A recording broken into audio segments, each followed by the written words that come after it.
Good afternoon, and thank you for joining us for another installment of our Inspiring Ideas from Experts in the Field. This is our free monthly webinar series that we show at the end of every month. And for today, we're joined by Sharon Gensler. She's coming back for part 2 of her presentation on cover crop and no-till for the home garden.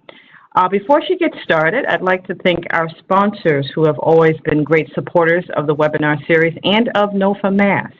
Our sponsors are Frontier Natural, Lancaster Agriculture, UMass RMA, Frontier Co-op, USDA Risk Management Agency. I also would like to thank New Entry Sustainable Farming Project. They are allowing us to use their WebEx platform for all of our webinars, and we are very grateful to them. As I said before, we're being joined again by Sharon Gensler. She is the NOFA Mass Soil Carbon Outreach Coordinator. She's doing part 2 of her conversation that she had with us last summer. So please take copious notes, looking forward to her presentation today. And hopefully we will see her again at the summer conference coming up August 10th through the 13th at Hampshire College. So without any further delay, I am going to stop sharing my screen so we can see Sharon's and get underway.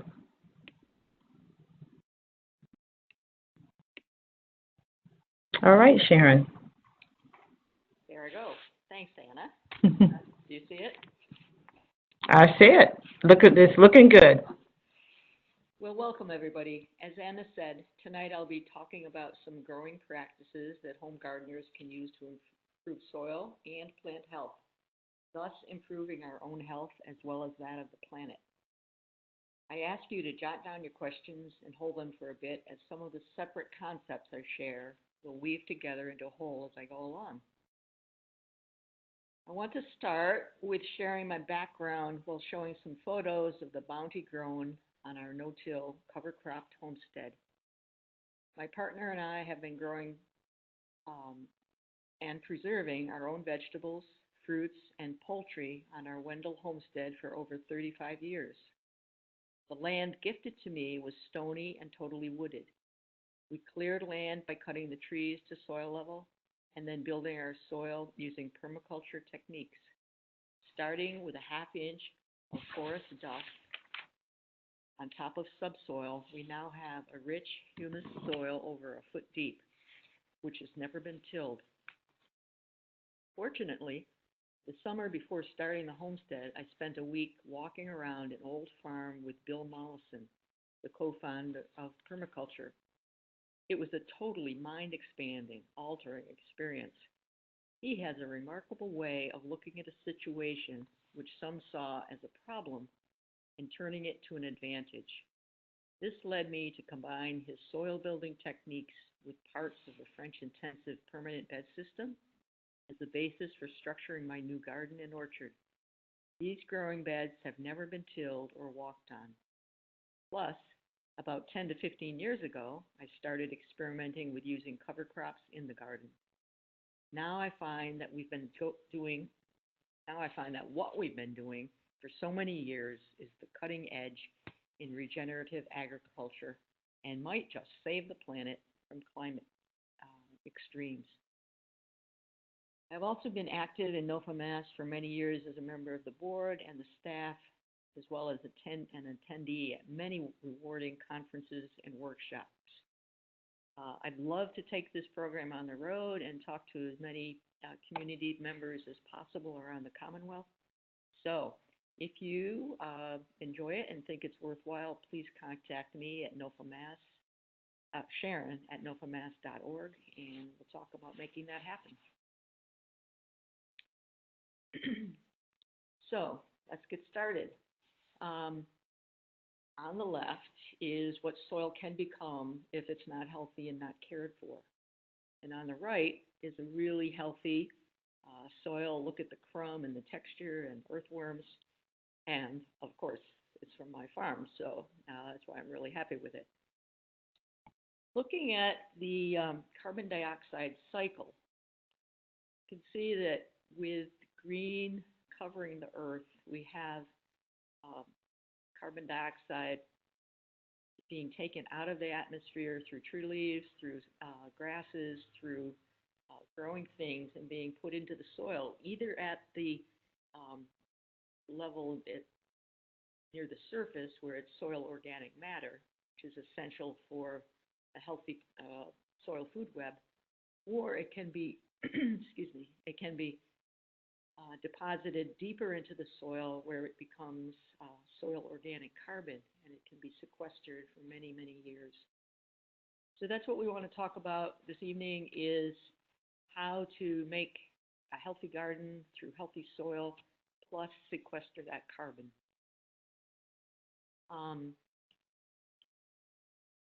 Soil organic carbon is that part of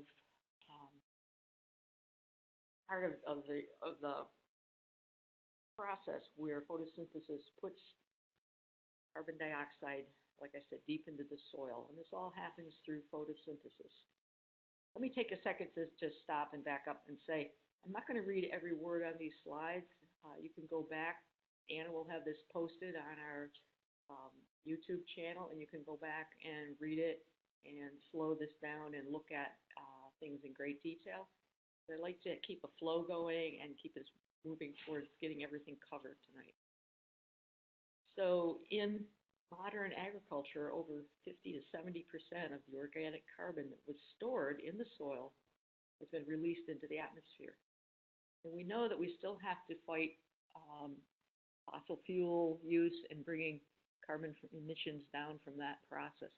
But we can also not keep putting agricultural carbon into the soil, and we can turn that around so that we're using something that each of us as individuals can do to make a change in putting it into the soil where it can stay for 40 to 100 years or more.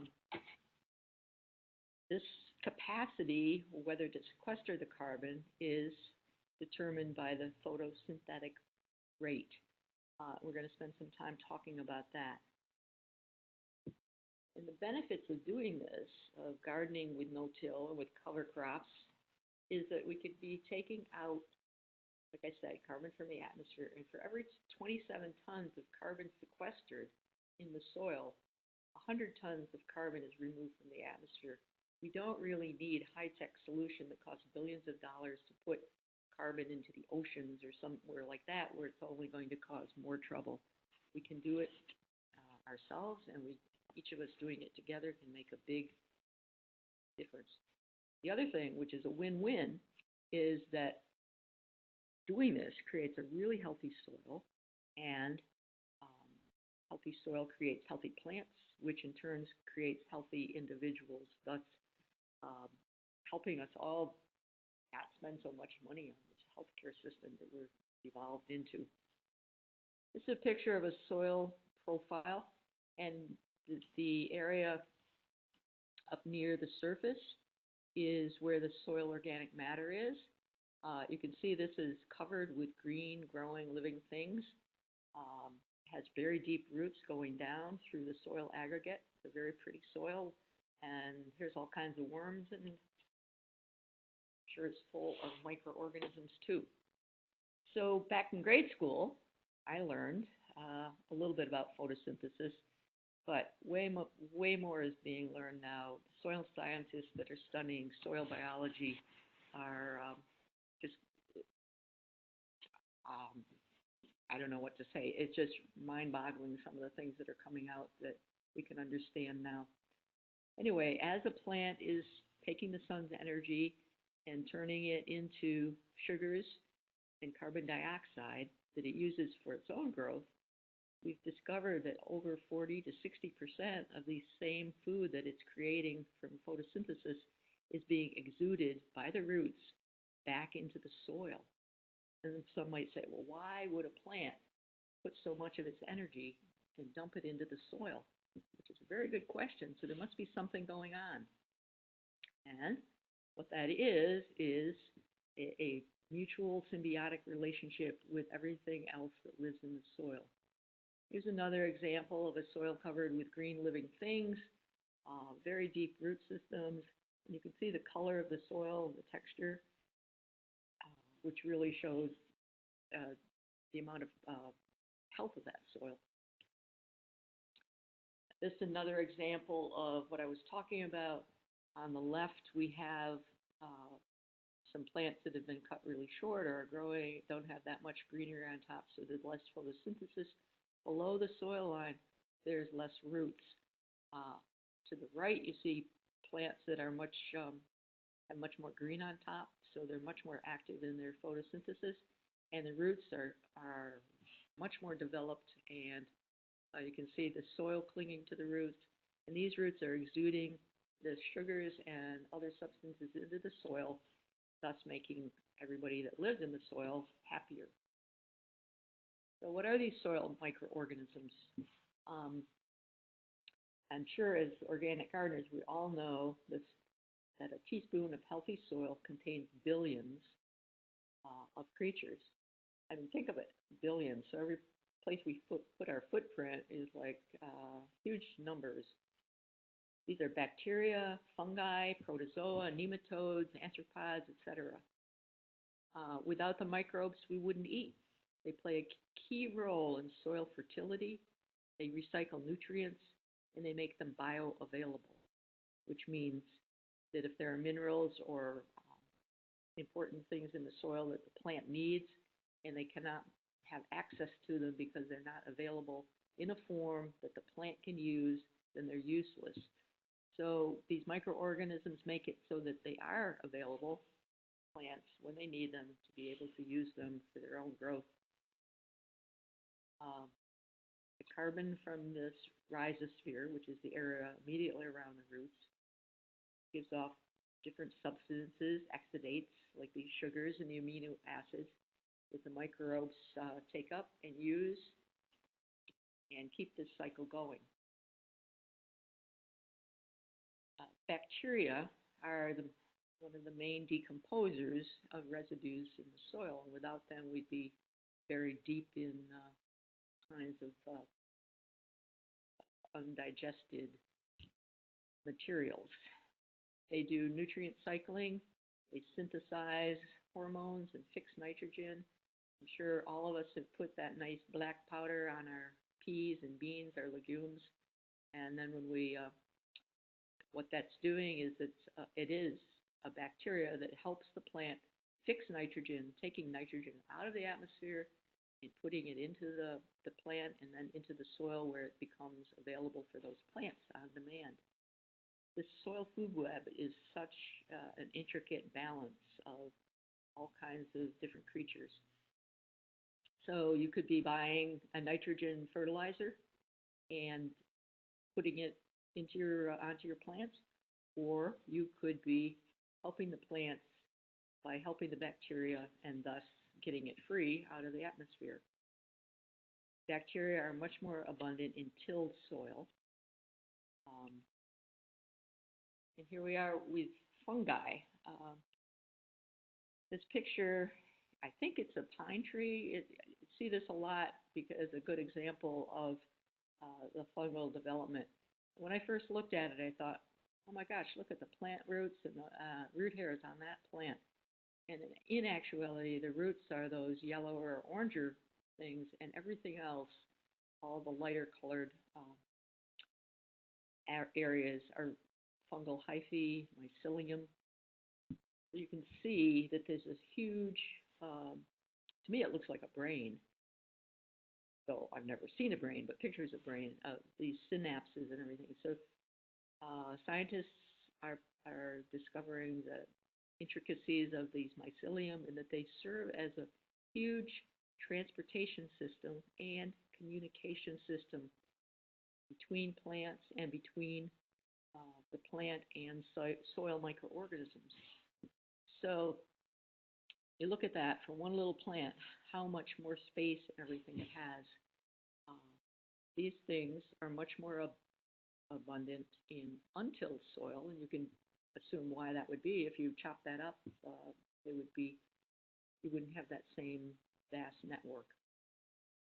This picture right here is the root hair, excuse me, the tip of a root. And all of these filaments are hyphae and mycelium from fungus. And these mycelium have 10 times more efficient at absorbing nutrients than a root hair, and 100 times more efficient than roots themselves. I mean, that's pretty incredible. So when you think about that symbiotic relationship, the plant is really getting a lot of benefit by working together with these microbes. The part that is also very exciting to me was that these hyphae simultaneously in opposite direction can move nutrients and information. So it's like those tiny little filaments are doing nutrients flowing both ways. Pretty incredible. Another aspect of soil health that's discovered not that long ago is glomalin. And in this picture, you can see some soil clinging to roots. And I scraped away at the very bottom the soil when I pulled the plant root up to show that something is making this texture stick to the root. And that's the glue, and that's what the glomalin does. It stabilizes and binds soil particles together, causing aggregates. And this helps our soil have its tilth and its texture. It stores carbon, and 27% of the carbon in the soil is a major component of this organic matter that is held together by the glomalin. It improves water storage and lasts forever. So how do we help our soil be healthy and everything? This picture is what I like to think of soil as a layer cake, and each of those layers in a layer cake is like a soil layer where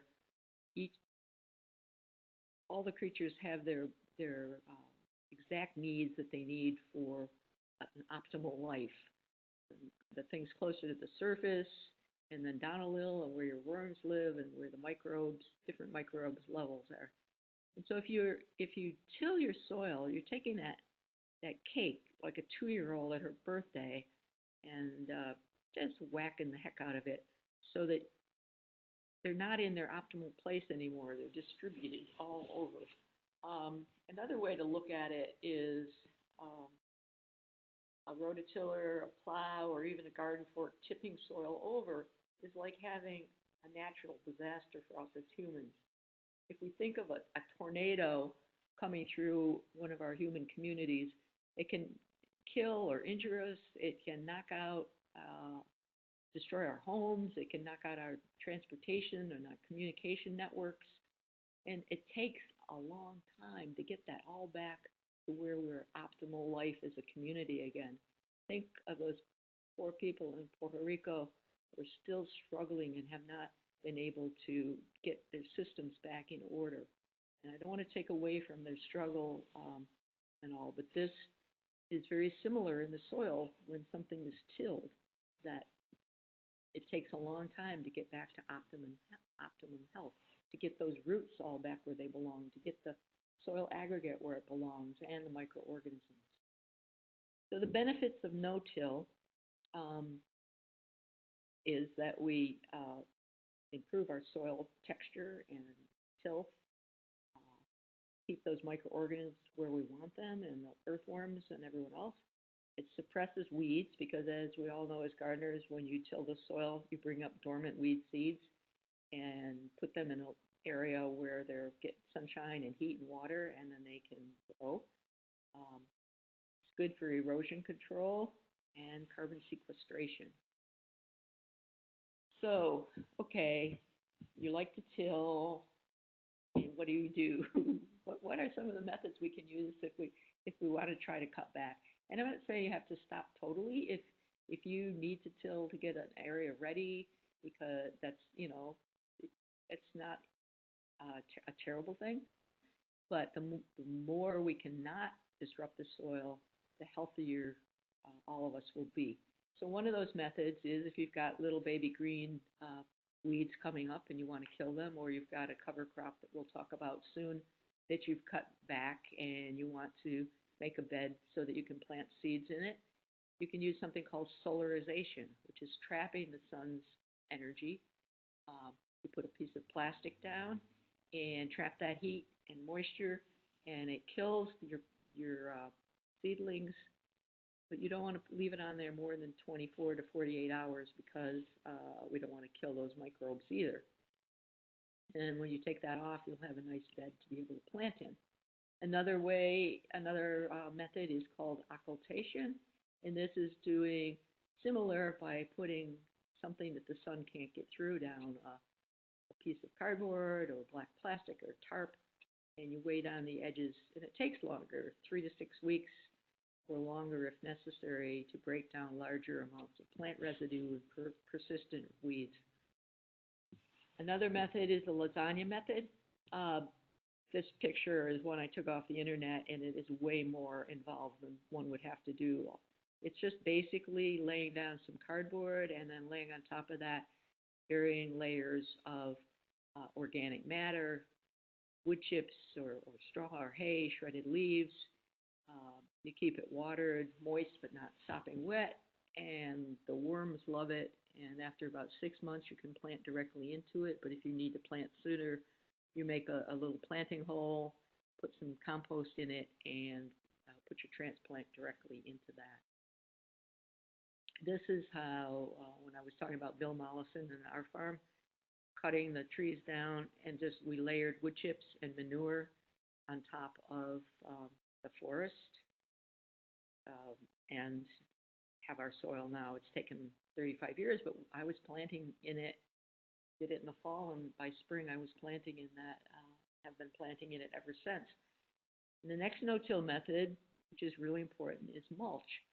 And the more you keep adding mulch, the more your soil builds up too.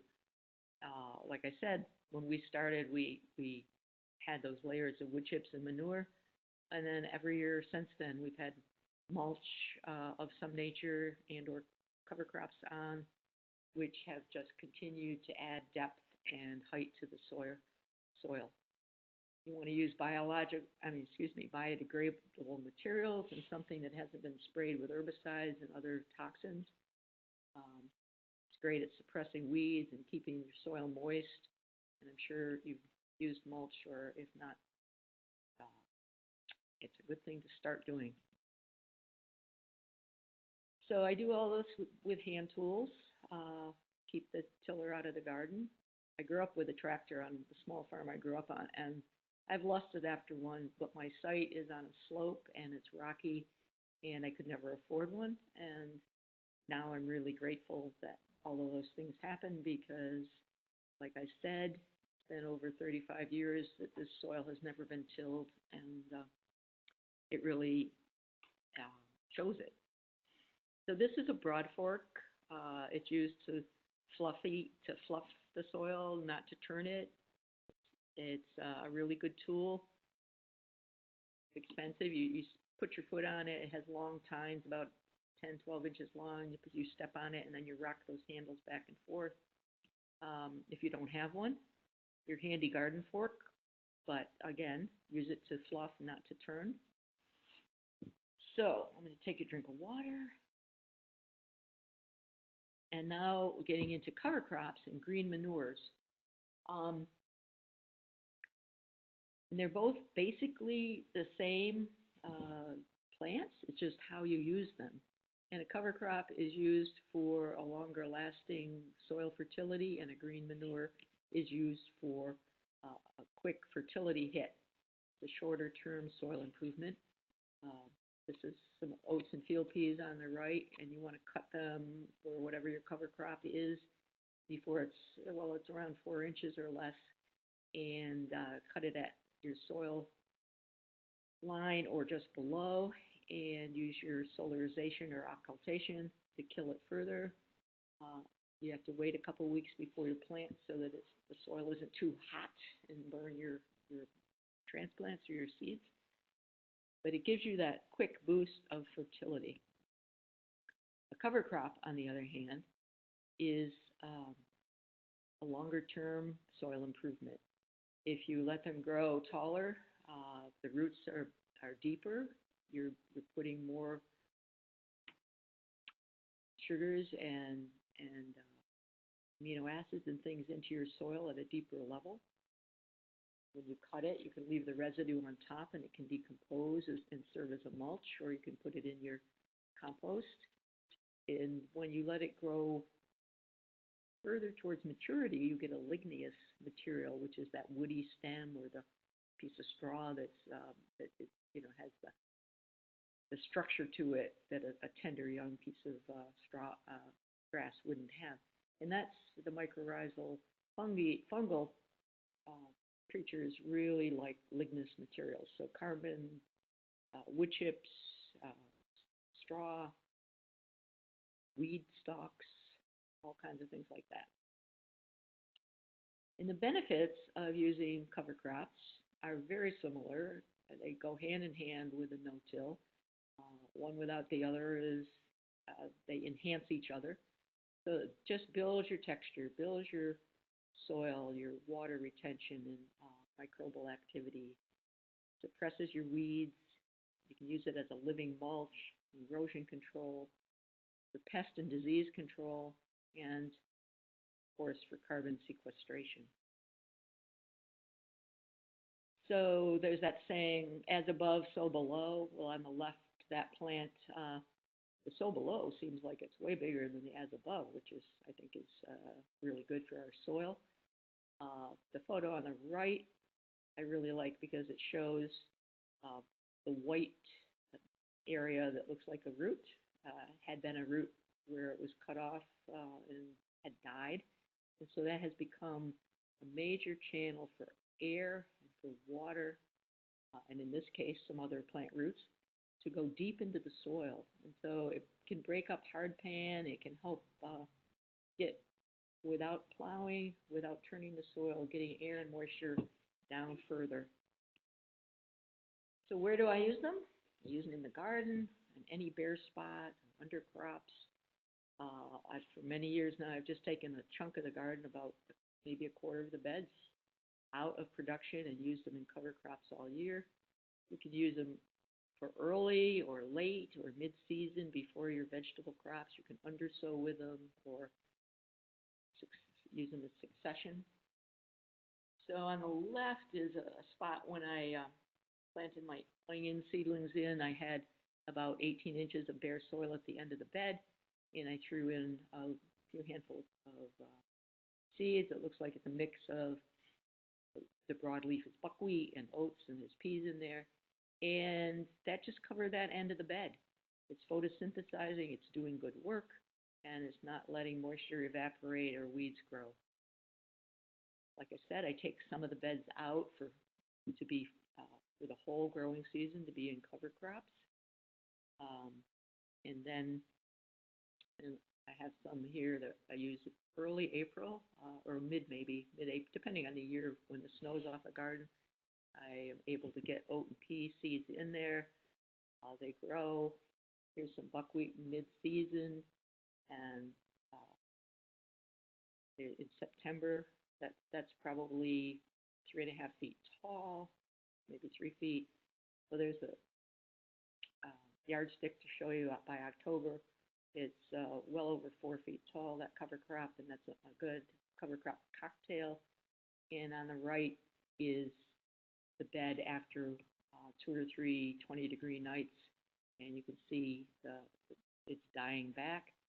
And by December, the bed is pretty much completely, the cover crop is dead, and we've got leaves coming from nearby trees laying on top of it. That mulch is probably 10 inches thick or more. It was free. It just came. Well, free except for the seeding, but I didn't have to do any extra work. And on the right is a picture of a daikon radish, a forage radish, which those are the green things that are still persisting, but they will be killed in a few more frosts, deep freezes, and become excellent food for winter microorganisms and soil creatures. You can also sow cover crops before your main crop. You've got before the tender things like tomatoes and peppers, eggplant and all. There's a lot of time between mid to end of April, and I'm not planting those things anymore with the unsteadiness of the climate until beginning of June. So, you know, that all that time, cover crop can be growing, and put them in early, and then cut it back just before you plant your cover crop out, and make space around where there's nothing growing. And you've gotten a free mulch to cover it. And if you don't kill it, it will come up again, and you can keep cutting it throughout the growing season. As long as you keep them so they're not topping your vegetable plant, you're in good shape. Another time that I use the cover crop is taking out, here we are taking out the garlic in late July. Within a day or two, I had a cover crop cocktail, which I'll talk about in a minute, planted in that bed. And here you see August 27th, so probably a month later, a very thick cover crop growing and covering that bed, photosynthesizing, fixing the soil. This is a terrible example, so I just haven't remembered to take a picture of a good example. Try to do that this summer. But undersowing is when you take, you wait until your main crop, a tall main crop, let's say corn, is a third of the way through its growth cycle. And at that point, you can plant underneath it a cover crop, which will germinate and start growing, but it won't top or interfere with the growth of your main crop. And you've got your ground totally covered. You've really decreased your weeds and kept a lot more moisture in the soil, as well as feeding your microorganisms. So how do we do this? What are those seeding techniques that I use? I'll go through these each, but broadcast, frost feed, sow through the mulch, succession, and undersowing. Here's my partner Prue doing a little broadcasting as an experiment in our strawberry bed. She did that really lightly in hopes to give it a little shade so the berries wouldn't get sun scald, because it was a new, well, actually it's an old area that needs to be replanted and has been since this photo, but it's a way it shows you. Anyway, broadcasting, you know, we're not out with acres of land where you just throw the stuff like crazy. You just sprinkle it instead of giving it full arm sweep. And you want soil always to be, you want the seeds always to be in contact with the soil. Here's frost seeding in early spring. When you see all these fissures in the early morning, there's like ice crystals and all these gaps here.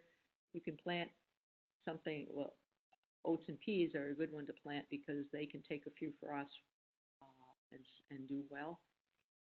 And as the action of the temperature changing makes the frosts go up and the soil go up and heave up and down, it's planting the seeds for you, again, saving a little work. I also plant right through the mulch. This is a thinnish mulch, and I'll broadcast through that and then take a rake and just shuffle the seed down so that it's touching the soil. And here's that same bed that I sowed at the end of April, and it's coming up a little bit. It's not a really thick cover crop, but it did come up, and I wanted to use that anyway as a test, and I crimped, which meant bending over the oats and peas that were coming up so that they set them back a while, and then I transplanted some winter squash into that bed, and it did really very well, topped that cover crop. The ones that did come back never interfered with it. Here's another picture of summer squash in a bed of cover crop bed that I cut back. I sometimes use a cover crop as a shade, especially for things that need some cool, like lettuce and spinach. and help prevent scalding. You plant them thinner. Thinner. You wouldn't want to put a really heavy planting of the cover crop seed in there. And the same with peppers. The sun scald on peppers. Sometimes they lose a lot to that, and I've been letting some of the cover crops grow up around them. Last 2 years, actually, I experimented with a few of the so-called weeds we have and soil, cut it back, and then transplanted pepper plants and bright cucumber sets into the area, and then had to just cut it back a couple of times and use what I cut as mulch. It seemed to work really well, and again, something that used to be a problem became something that I'm working with to make life easier. So the types of cover crops that are useful for small-scale growing using hand tools. The first thing I would say is that I only use ones that will be killed by a hard winter. So it's not that I'm lazy, it's just I want nature, I want to work with nature, and nature kills these things. Why should I have to do so much work killing them? And this way I do not have to till the soil. So oats and field peas, buckwheat, sorghum, radish, barley, and clover is not a winter kill. It's perennial, but I do use that in some areas because of its nitrogen fixing quality. And I'm going to go through all of these in more detail. So oats and field pea, what's really good about them is that they cover space really well. You can plant them really early because, like I said, they can survive some of the really cold weather, but not without dying in the spring. When I plant them early, you've got to count on the germination being slower because the soil is cooler and damp. If you plant that same crop in May and June or any time in the summer, it's going to germinate much faster and come right up. I can use this to grow for a full season. I can use it to cut it over and over again and use it as mulch or in the compost. Here's what it looks like mixed together. Again, here I am frost seeding in early April. It's coming up. Just to go through these quickly to show you, it doesn't take much time for it to grow into a beautiful crop. And here we are in, July, and it's mature. I let this section go to maturity and went to seed, and it reseeded itself. So I didn't have to reseed it. I could have cut it and laid it on the soil, and it would have reseeded itself. I could have cut it and fed it to my chickens as chicken food because I love the oats especially. So then comes winter. Thank goodness, give us all a break. As you can see, this is out my bedroom window, and there's no bare soil in there. It's either mulched from cover crops dying back or from adding other mulch.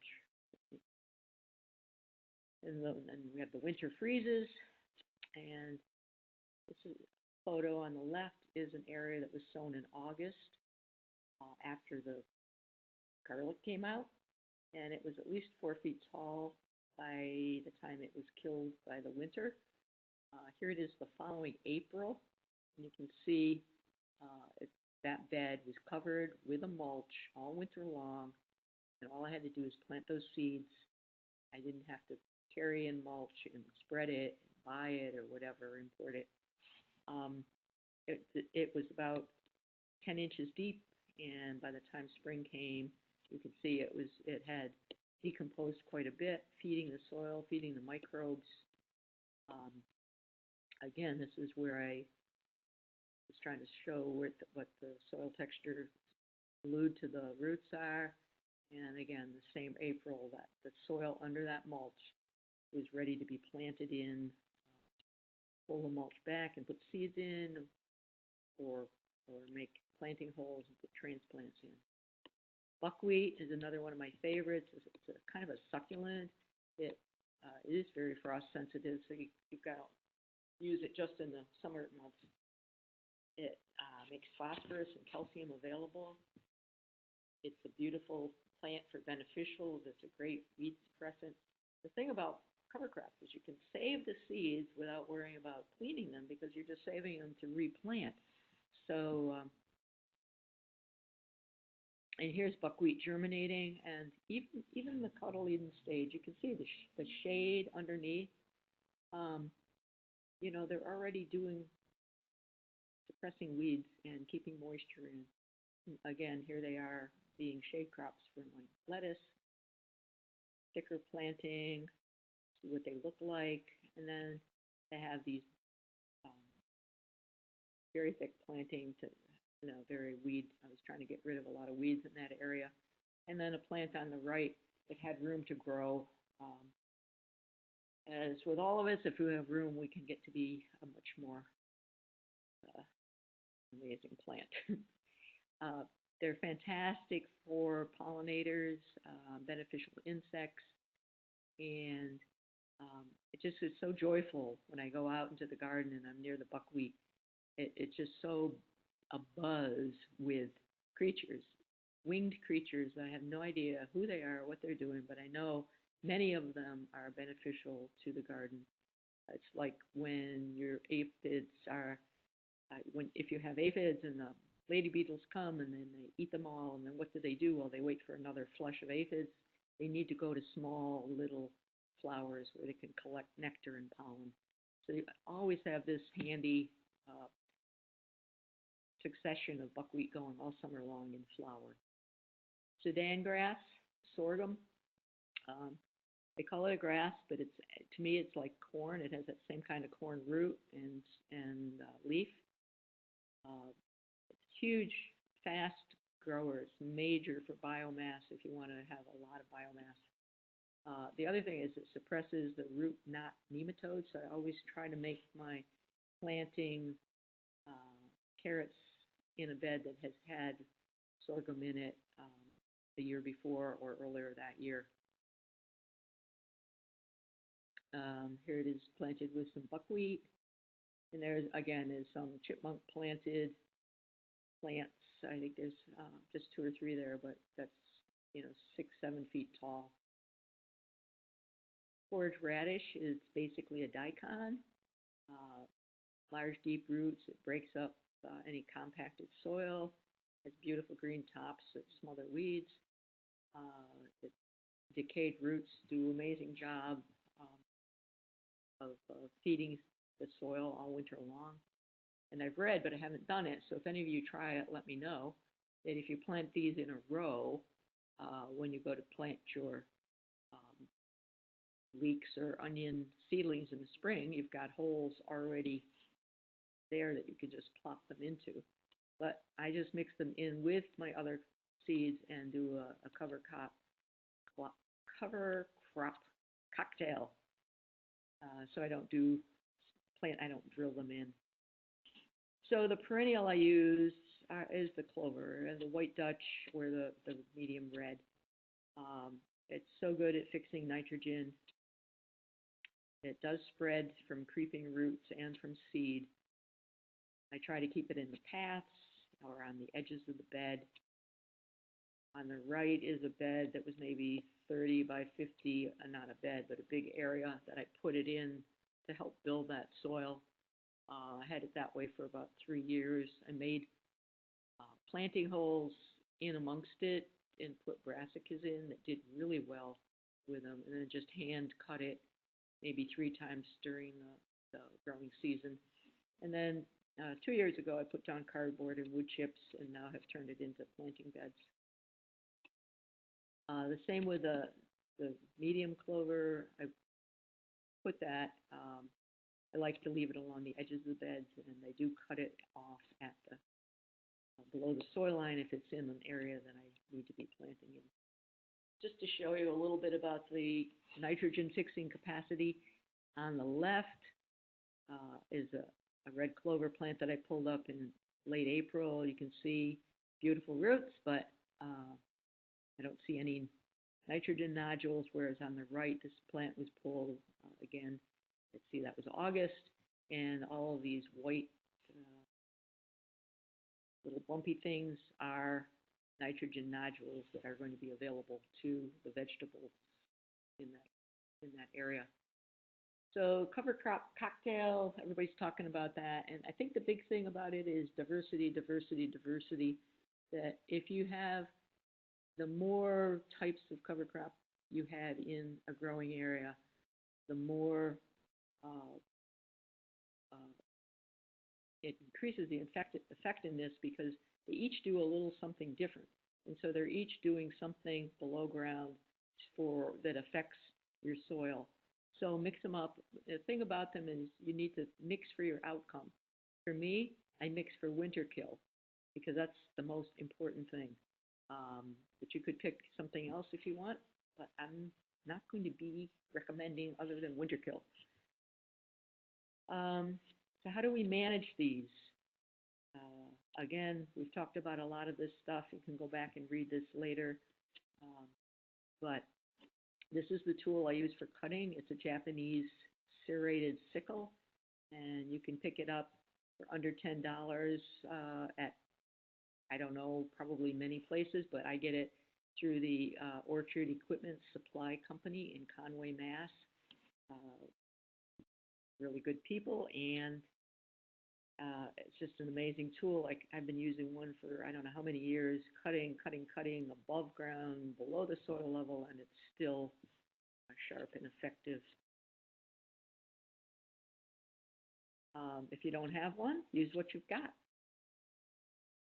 So I want to take a few minutes to just run down a sequence that I have used to show you step by step using an oat and pea, early oat and pea crop in a bed that I was preparing for a mid-season planting of my main carrot crops.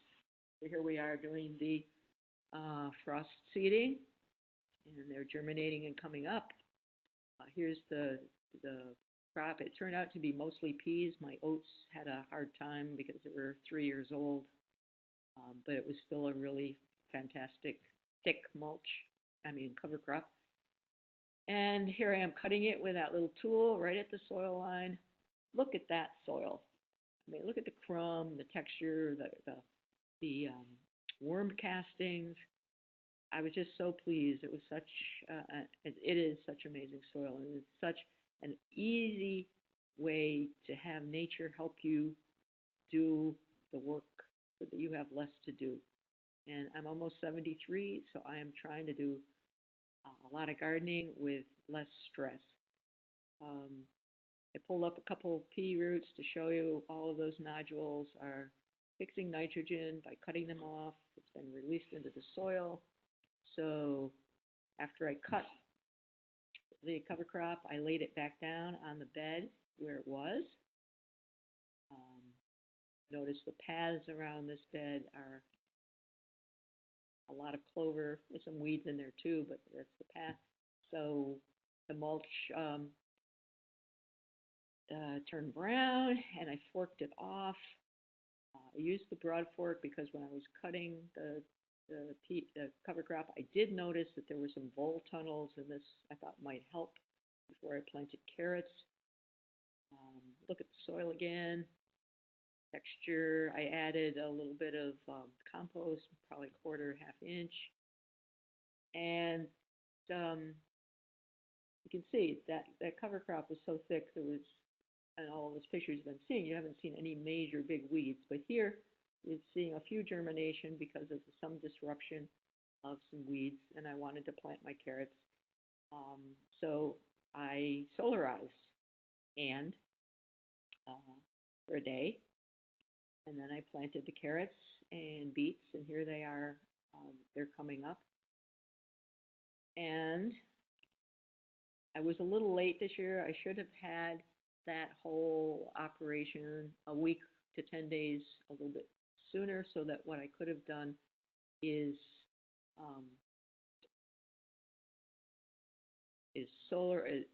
did the solarization, then planted the carrot seed, and then maybe solarized again a couple of days before the carrots germinated. I've read about that, but I haven't tried it. They say that if you do that, if you know, if you do it, say 3 days before they germinate, you'll catch other weeds that have come up and give you a better. I did have to weed through those carrots once and put down. I always put down mulch, and so I put down shredded leaves, and there's the crop. So, if you're interested in, I just seed by what it looks like, thin if I want to put something through it, thick if I'm trying to get weeds out. But this is from Cornell, and you can extrapolate to your own garden. Here we go with something to toot my own horn, is that this was a Northeast University soil project, and our farm fell to the high, to mid in all of these categories. And I'm just so pleased that our organic matter is so high and that we're sequestering carbon 72%, and hopefully each year we'll go higher than that. So what are you going to do? I hope that this has struck your fancy and that you see that there might be some merit to doing some of these techniques. And before you go off about the rest of your evening, just take a few minutes to jot down a few ideas of what you might do, what you might incorporate into your garden. And while you do that, I'm just going to ramble here and say this tomato plant on the right wasn't this past year, because that was not a great tomato year for anybody around me. But I just wanted to show you, this is October 11th, and that plant is still green all the way to the ground, loaded with fruit. And the thing about most times, often you see a tomato plant and it starts turning yellow-brown from the ground up somewhere midsummer, and that is a natural process caused by the plant. If it needs nutrients that it's not getting, it wants to survive. It wants to get nutrients to its growing tip and to its fruit, because it's got to make babies. And so it takes it from the lower leaves and moves the nutrients up to where they're needed most. And that leaves the leaves that are lower susceptible to early blight, which is it's doing its job. It's decomposing. So I do use compost tea with a fish emulsion and liquid seaweed, maybe 2-3 times a year, depending on my energy. So they do get an above ground hit of energy, but almost everything they get is coming from the soil and from the microorganisms doing a job of transporting nutrients as needed to the plants, breaking down the minerals in subsoil and turning them into bioavailable nutrients for your plant. So I think that's about it. There's a bibliography for you if you want to look at that later. And I think, how are we doing on time, Anna? Oh, we're doing great. We're doing great. We have a few minutes for a few questions from viewers, and I have to say this was an excellent presentation, a lot of which I'm going to take to heart for my own garden, so I thank you very much for that. And I'm going to get right into the questions so that we can get some great questions that have come through. In reference, in one of the slides, you were showing the symbiotic relationship between plants and sugars and so forth. But there was some notice from a viewer that some brassicas may have some problems working with fungi, or that fungi doesn't work as well with brassicas. Can you talk about that a little bit more? Excellent. Yes, I forgot to mention that. Brassicas are the only family that I know of anyway in the vegetable kingdom who the fungal soil does not hurt them, but it just doesn't have that symbiotic relationship. And so it doesn't hurt to plant your brassicas in really healthy soil. But if you have a choice and you're building up your beds over time, you have some that are really, as you know, are really fungal, I would do other things and put your brassicas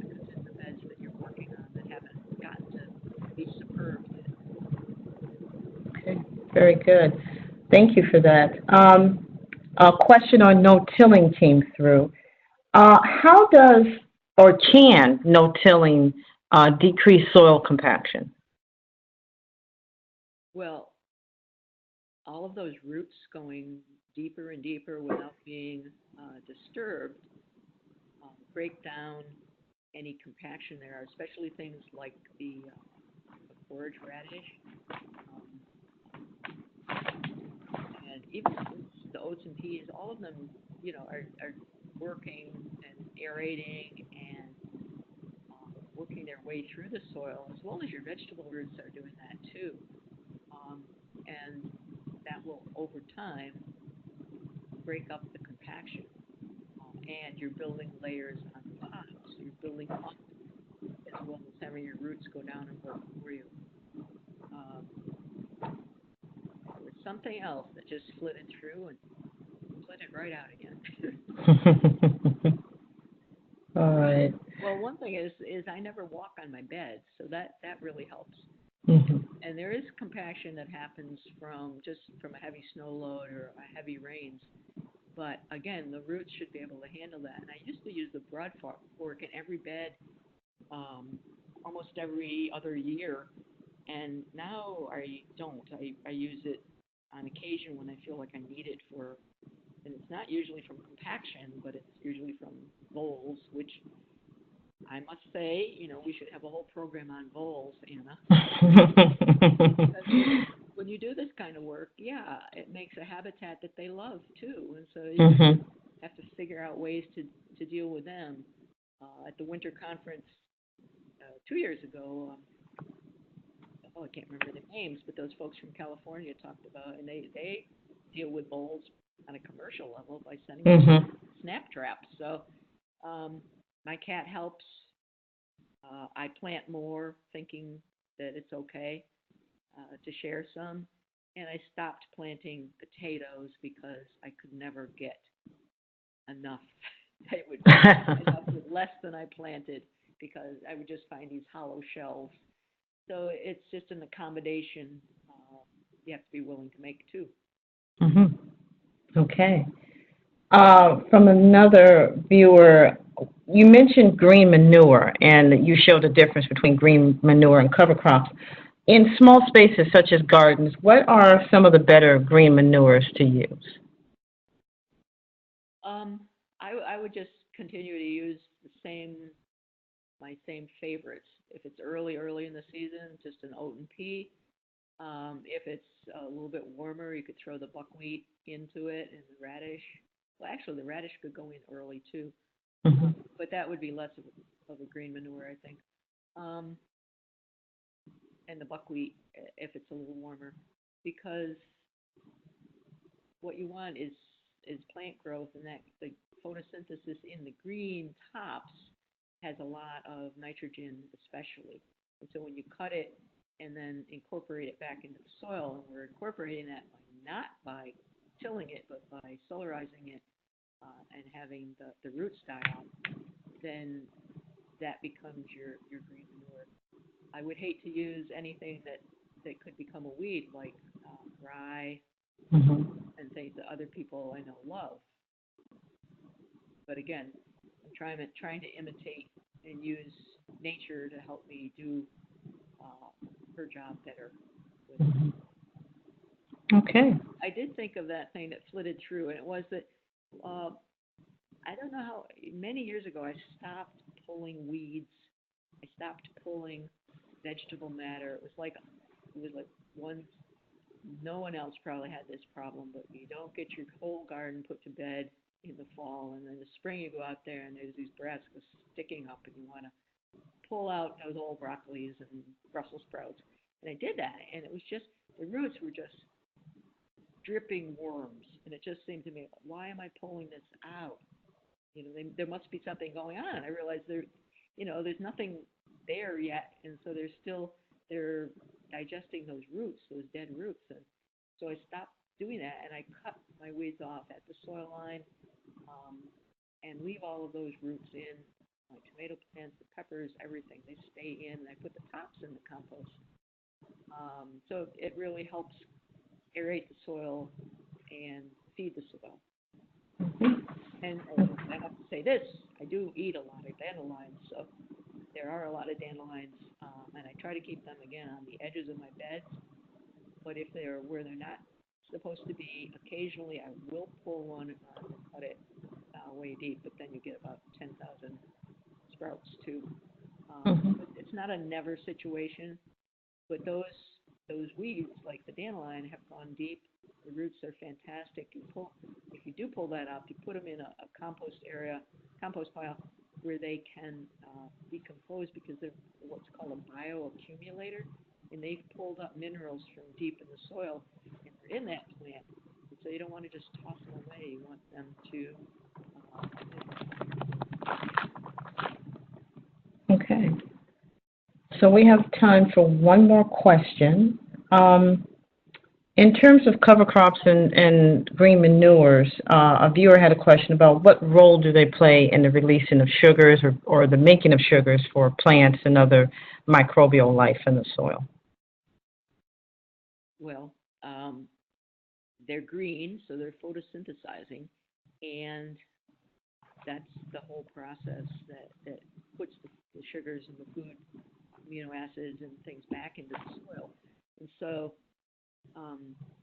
as a green manure, you're getting it for a little while until the plant gets, 3 or 4 inches tall. So that it's better than having it just sit there being bare.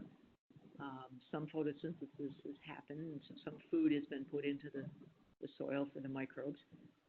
If you let it grow more until it's more mature, the roots are going deeper, doing as a cover crop, doing much more carbon sequestration and improving the soil by having those sugars and exudates released at a deeper level. So microbes all the way along the line can benefit, and especially if you remember those the network of the fungal hyphae on that little pine tree, and that spreads out so far that it's pulling nutrients from far and wide back to your plant. And so your cover crop roots going deep, dumping exudates deeper in the soil, also helps it be there longer and available to vegetables longer. Okay. Wow, this was chock full of information that's going to be very useful to all of our gardeners. And thank you so much, Sharon, for your time sharing this great information. Just to let everyone know that, as Sharon mentioned, this will be up on the NOFA Mass YouTube page and the archive page on the NOFA Mass website. So you can go back through. I really encourage everyone to go back through and parse everything that Sharon talked about. I know I'll be utilizing a great deal of this in my garden.